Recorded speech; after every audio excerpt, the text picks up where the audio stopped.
Hi, I'm Lawrence from Detectortesters. In this video we're going to be focusing on creating assets within our test job in order to build a professional report.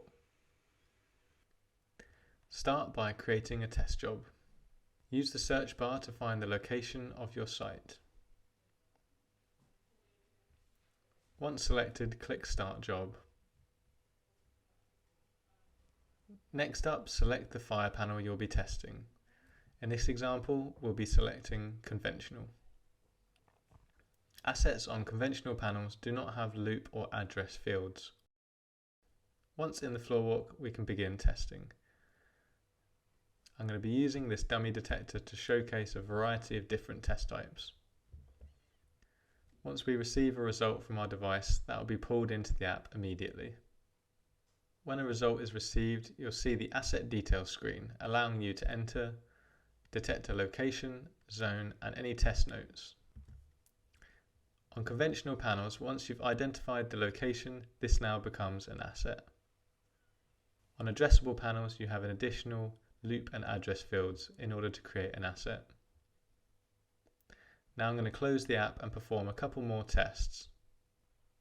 Depending on your workflow, you can enter asset details as you test individual devices or in bulk at the end.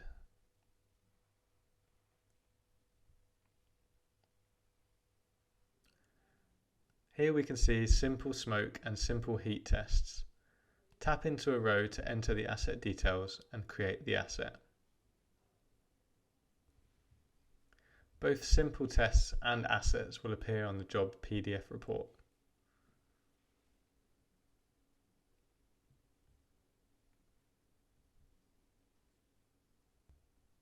Once we've entered our details, we can finish the walk. We can review our testing on the job summary page, where we can see the pass, failed, and unable to test records. We can add a job note at the bottom. In this example, we'll say that we've completed all the testing in Zone 1. We'll go ahead and complete the job. We can gather a signature from the client. This will show up on the job summary page of our PDF report. And finally, we can share our report using an email address of your choice. Let's now have a quick look at our job report in the web portal. Here you can see our site tested. In the floor walk section, you can see the chronological order of our tests and all the asset details entered. On the right, you can see the job details indicating the test captured and also the assets identified. And finally, we'll have a quick look at the professional job report that your client will be receiving. On the first page, a summary of the test captured and again the assets identified. And then in our device test log, we'll have all the details we've entered.